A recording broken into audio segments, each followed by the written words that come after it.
السلام علیکم عذاب الہی ناول ایپیسوڈ 8۔ خاتون اپنے گوٹ پہنچی، کپڑے کی جانچ ہوئی، معلوم ہوا کپڑا تو گھٹیا ترین ہے، کسی کام کا نہیں۔ دیکھنے میں کپڑا اچھا تھا، جس وقت کپڑے کی جانچ ہو رہی تھی وہ ڈیرا بھی وہیں تھا۔ تیرے ساتھ دھوکہ ہوا ری چری، اس دکاندار نے تو تیری پوری زندگی کی جمع پونجی لوٹ لی۔ اس کی ساس کی آواز نے خاتون پر سکتہ طاری کر دیا۔ کیسے کوئی سوچ سکتا ہے کہ انسان کا لالچ، پیسے کی ہوس اتنا اندھا کر دے کہ انسانیت ہی ساتھ چھوڑ جائے اور وہ مجبور کی مجبوری کا سودا کر لے، اور کہیں پیسے پر گھمنڈ اتنا، ایک جیتے جاگتے انسان کو زندہ جلا دیا جائے۔ کوئی تصور کر سکتا ہے اس ماں کے لیے وہ کیسا محسوس کر رہی ہوگی؟ مگر اس وقت یہ فکر نہیں تھی کہ اس کو کیسے سزا ملے گی، اسے اپنے بچے کی فکر تھی۔ میرے بچے کے ساتھ کیا ہوگا اب؟ آنسو بہنا رک چکے تھے، لیکن بزرگ کی آواز بارش سے بھرے بادلوں کی طرح تھی جو بس برسنے ہی والے ہوں۔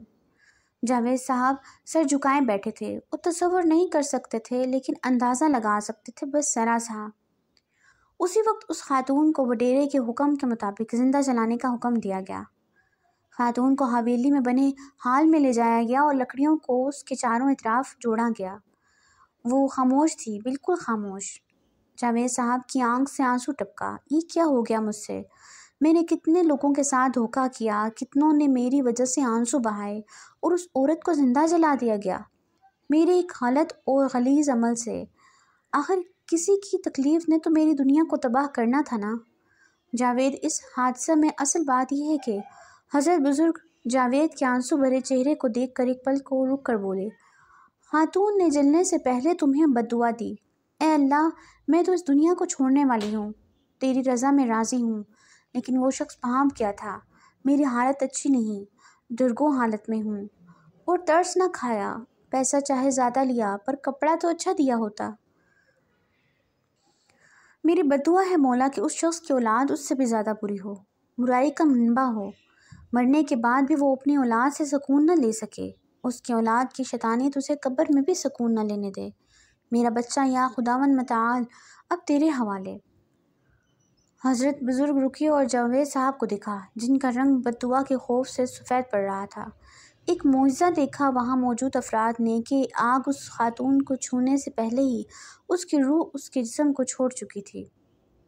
میں اب یہ چاہتا ہوں جاوید کہ تم اپنے اعمال اچھے کرو، زیادہ سے زیادہ جدوجہد کرو، اپنی زوجہ کے ساتھ مل کر اپنے بیٹے اور بیٹی کی تربیت اچھی سے اچھی کرنے کی کوشش کرو۔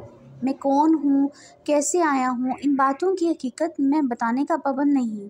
اگر تمہیں میری سچائی پر شک ہو تو وہ گاؤں اور اس کے گوٹھ کا مکمل پتہ میں تمہیں بتا کر جاؤں گا، تصدیق کر سکتے ہو۔ قرآن مجید پڑھنے کی نیت سے چہرے پر پانی ڈالا تو اس کا دل غسل کرنے کو چاہا۔ 5 منٹ بعد وہ باہر آئی، اسے معلوم ہی نہ ہوا کہ اس کے بالوں میں 2 بوندیں خون کی بہہ گئیں۔ اللہ کو یاد کرنے کی چاہ نے بہت بڑی مصیبت سے بچا لیا۔ نذیر صاحب نے دکان نہیں کھولنی تھی، اس مکھی کا اور گندے خون کا حل نکلنا ابھی باقی تھا۔ قرآن مجید پڑھ کر زبیدہ بیگم کو دیکھنے گئی، وہ پہلے کی طرح پرسکون سو رہی تھیں۔ مطمئن ہوتی کچن سے وہ جامع شیریں اٹھائے گھر کے چھوٹے سے لان میں آ کر سارا شربت اس نے پودوں میں بہا کر دلیا بنانے کی تیاری کرنے لگی تاکہ وہ تینوں افراد کچھ کھا سکیں۔ محلے کے ایک گھر میں 4 افراد وہی کھانا کھانے لگے تھے۔ زبیدہ بیگم نے اکثر بہت اچھی چیزیں بنوائی ہیں محلوں میں، لیکن آج کے بعد تو کچھ اور ہی ہے۔ گھر کے 3 افراد وہی کھانا کھانے والے تھے، ہسبینڈ، وائف اور ان کا بڑا بیٹا۔ 10 سالہ چھوٹا بچہ کھانے کو راضی نہیں تھا۔ میں کھانا کھاؤں گا جو آپ نے بنایا ہے، ٹھیک ہے میرا بچہ؟ ندا نے اپنے چھوٹے بچے کے گال کو چوما اور تینوں افراد کھانا کھانے لگے۔ دوسرے گھر میں آج سالن تو بہت اچھا بنایا ہے، زبیدہ باجی نے مرچ مسالہ کم ہی رکھتی ہیں، تو فقیر آیا ہے اس کو دے دیتی ہوں، اس کا بھلا ہو جائے گا، میں ذرا تیکھا ہی پسند کرتی ہوں۔ دوسرے گھر کے افراد بچ گئے، وہ آدھا کھانا فقیر کو دیا گیا اور تھوڑا سا کھانا انہوں نے اپنے کتے کو بھی دینا چاہا۔ کتا کھانا سونگھتے ہی بھونکنے لگا اور اپنا پنجہ اس باؤل میں ڈالنے والا تھا تاکہ کوئی اور اس کو نہ کھائے۔ مالکن نے باؤل جلدی سے اٹھا لیا، شریر خود نہیں کھانا تو کسی اور کو تو کھانے دے۔ یوں وہ کھانا گھر کی ملازمہ کے حصے میں آیا جو اس نے اپنے شوہر کے ساتھ مل بانٹ کر کھانے کا رکھ لیا۔ وہ اس کا بہت سا خون پی چکا تھا۔ تمہیں تمہاری خوراک رات تک میں دوں گا، اب جاؤ، جو کہا ہے وہی کرنا، زائد کام مت کرنا۔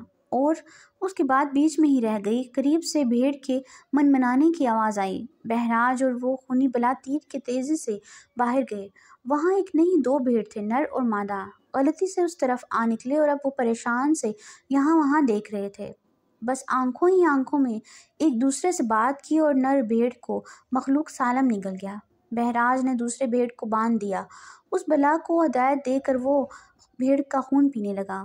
بھیڑ بہت تڑپی خود کو آزاد کروانے کو اس درندے سے، مگر ان کی قسمت میں شاید یوں ہی مرنا لکھا تھا۔